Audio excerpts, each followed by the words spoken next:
let's hear it out from our chief guest. And before I put it on to Bhavna ma'am, let's hear some small introduction about Bhavna ma'am to begin with, so that we all understand what sort of experience she is bringing on the table and how we can get benefited with her experience.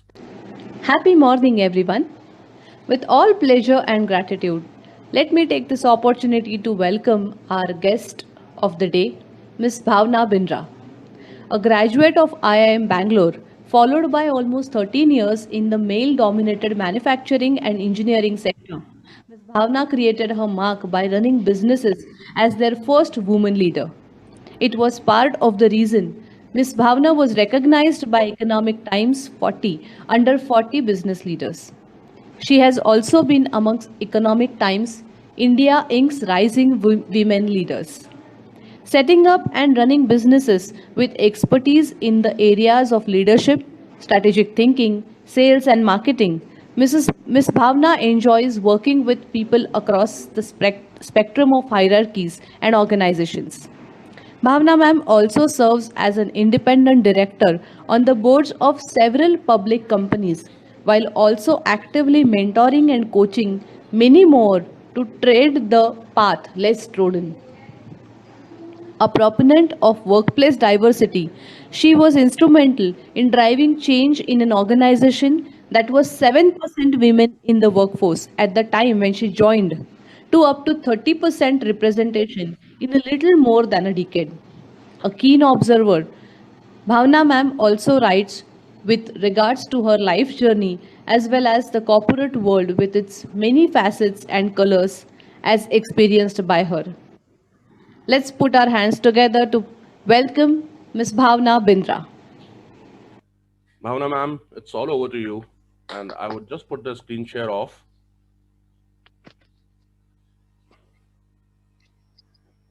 Great. Hi, good morning, everybody.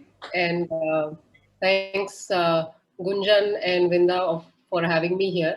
I appreciate the opportunity and also was very curious to learn more about how your group functions. So I'm happy to be seeing and experiencing this gathering. I think as life went online or in a big way online, now I see a lot of people very actively going back to offline. But yes, as we discovered life online, I think we just realized the kind of opportunities that are available for us to reach out to people.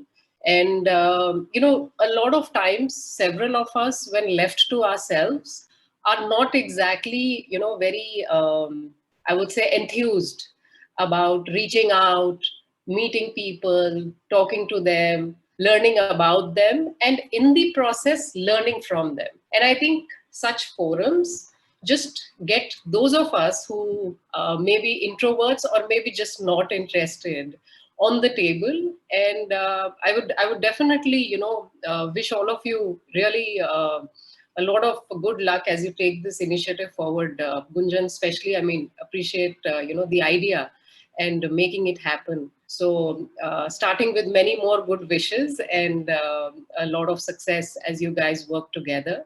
And of course, I heard about the opportunity already that somebody reaped out of it. So to me, networking is like the first step into collaboration. And when I think about so when we think, let's talk about networking first. So when we think about networking, when life wasn't as online as it is today, we used to, let's say, go to conferences, meetings, dinners, all of that. And there was this whole, exchange of business cards. So how many cards did I collect is one way in which people think about networking. But to me, it's much more than that.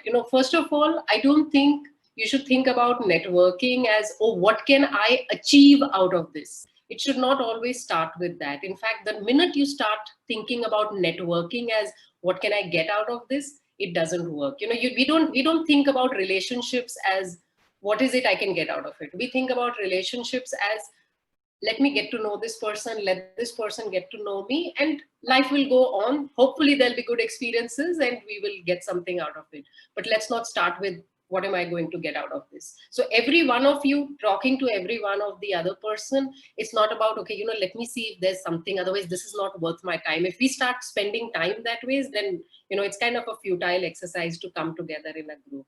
It's the same thing when when we go online. It's like today there's so many people who are connected to me, and if everybody is connected to me just with the desire of, okay, which is the next job I can get them, or where can I refer them to, it just beats the purpose. I mean, let's know each other as humans, as individuals. And that's why I say, networking is like the first stage of collaboration.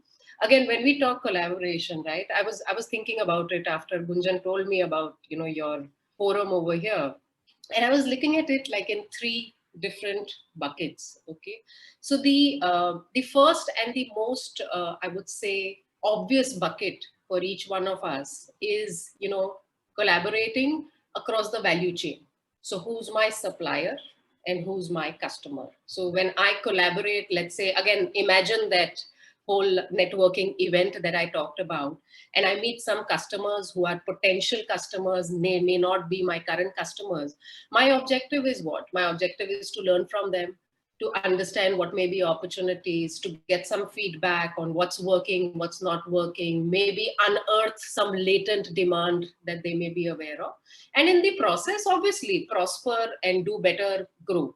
Again, from a vendor or a supplier perspective, if I look at the value chain, when I'm thinking about, again, networking at that nice event that I may meet people somewhere in the future, I'm thinking about, hey, what is it that I can work with this supplier on? Let's say cost reduction, improving efficiency, better quality products, and so on and so forth. I mean, there are tons of metrics we evaluate our vendors on. So what is it that we can do better? Now, this is with potential suppliers and customers, right? It could be existing suppliers and customers. Those are obvious networks that we work on. But when we talk about potential, we are thinking about all of these things. What can we learn and hence improve from them? So to me, that's one area which comes first to our mind when we think about collaboration. But how often do we think about collaboration, for instance, and this is the second area which I need you guys to all think about, is in terms of competition. So how often when we are out there meeting, talking to, learning from people, are we doing it with competitors? Because see, the way I am thinking about it is that every time, it's like, oh, this is a competitor, let me not share too much. Let me kind of, figure out what they are doing so that I can do better and, get that one-upmanship. If I keep looking at it in that perspective, I am really narrowing my opportunities. Because for me, a competitor is also a potential collaborator for me. Why do I think that ways? Well, look at all around us, right? I mean, people are coming together. So I'll take some very small, seemingly petty examples. If I have, let's say, two people in this group or in this forum who are in a similar business, we can exchange learnings. We can definitely come together to create a larger scale. So if I am doing something similar to someone else and I have a set of people who need to be trained, how about I just negotiate a better deal with a vendor who can provide the training facilities, for instance? Or I can also think about, having my own niche defined. And I think that's, if I have in my mind very clear on what is that niche I bring to the table, then for me, every other person who is possibly defining their own niche is not competition. Because if you have your niche in a particular space of the industry and I have one, and if we are to come together, we are just the sum of parts, which is much greater when we come together than individually. And for me, I think that's important for each one of us. We need to think about opportunities of how we work together rather than, oh, we are just here, fighting with each other and let me not, get away, let me not have this person get away without getting a pound of flesh from that person. The bigger scenario happens when in competition, you feel unequal. So you think the other person across the table or, somebody I'm connected with who's a competitor is bigger. And the big fish always eat the small fish and become bigger, and the small fish is nicely swallowed and maybe gets a good deal in return on valuations, etc. But I'm not thinking of it that way. I'm thinking about every big fish who finds a small fish, which is very clear on what niche that small fish is operating in, actually working as a partner with the big fish. And for me, that becomes very important. I mean, if we think about, any of the, let's say, the e-commerce companies, when we think about them, we know for them it's important that they have several small fishes, because that's how their value chains kind of get built up. I mean, think about smart TVs today, right? I mean, who knew we would be at this stage from a technology perspective, but who also knew that for every smart TV that one of the biggest manufacturers are making, they have a ton of people who are adding value to them.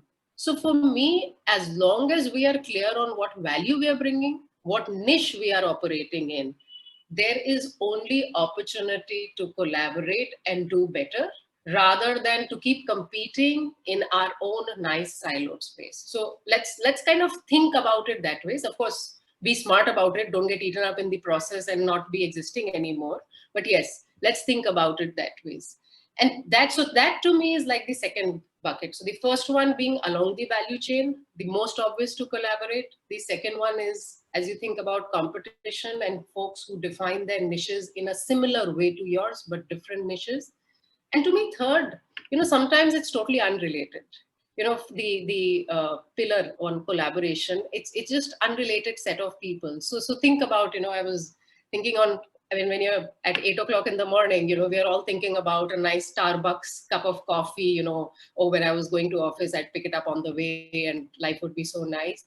When you're thinking about a coffee and you're thinking about a coffee shop, look at the kind of opportunities along the way that this coffee shop can bring to totally unrelated businesses. And to me, I love flowers. So I was thinking about a florist. Think about how many times you've seen a florist outside a barista or a Starbucks.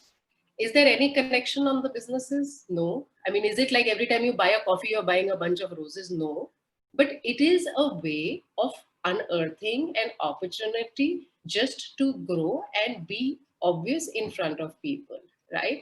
And think about the tons of, I mean, so many times, and I'm not talking about that panwala who's sitting outside the restaurant, because yeah, that's a value chain, right? We all love to eat and then end it off with a pan. But I'm talking about this seemingly very unrelated. There's no value chain over here. Why will I buy coffee and flowers? But look at the number of times you will have that experience where outside a restaurant, outside, and even those street vendors seem to find the opportunity to come to you right when you think you are not imagining flowers over there. So the point I'm trying to bring with this very inane example is seemingly unrelated businesses come together.